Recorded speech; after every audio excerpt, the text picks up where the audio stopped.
Hello guys, welcome back to channel. మొత్తానికైతే కల్కి cinema చూసేసాను అనమాట. కల్కి cinema non spoiler of the review అనమాట తెలుగు. ఇప్పుడు మన ప్రభాస్ సినిమా అయితే నాకు చాలా బాగా నచ్చింది గైస్. సినిమా నాకు బాగా నాకు చాలా బాగా నచ్చింది సినిమా. మళ్ళీ మీరు చూసారా లేదా కామెంట్ చేయండి కింద. అంటే సినిమా చూసారా లేదా కామెంట్ చేయండి. నాకు మొత్తానికైతే సినిమా నచ్చేసింది గైస్. ఇలాంటి సినిమాలు మనం కంపల్సరీ సినిమా థియేటర్లోనే ఎక్స్పీరియన్స్ చేయాలన్నమాట. ప్రతి ఒక్కడు ఇలా ఫస్ట్ డే కాబట్టి టికెట్లు దొరకకపోవచ్చు మీకు. రేపు కానీ ఎల్లుండి కానీ వెళ్ళి చూడండి సినిమా. ఇలాంటి సైఫై సినిమాలు, యాక్షన్ థ్రిల్లర్ డ్రామాలు మనం సినిమా థియేటర్లోనే చూడాలన్నమాట. ఇలాంటి సినిమాలు సినిమా థియేటర్లో చూస్తేనే చాలా బాగుంటుంది.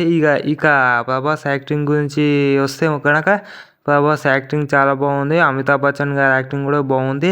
అయితే ఇందులో స్టోరీ టెల్లింగ్ అయితే ఎలా అయితే ఉందో స్టోరీ చాలా బాగుంది. నేను స్టోరీ లైన్ కూడా రివీల్ చేయదలుచుకోలేనమాట. స్టోరీ అయితే మనకు చాలా బాగా ఉందన్నమాట. అంత ఇంత కాదు.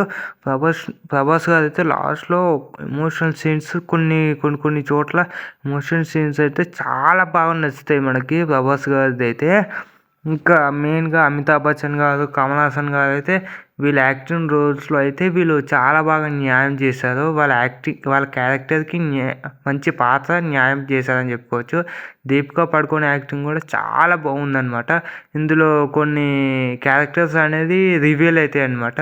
కానీ నేనైతే ఏం చెప్పదలుచుకోవాలన్నమాట. ఓకేనా, మన వీడియోకి ఒక 1K టార్గెట్ లైక్స్ ఇస్తున్నాను అనమాట.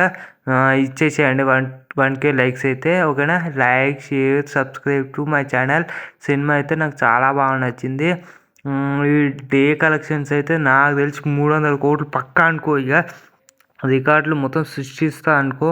అంత బాగుంది సినిమా అయితే. ఇంతగా చాలా బాగుంది సినిమా. ఓకేనా, like, share, subscribe to my channel. Please do share.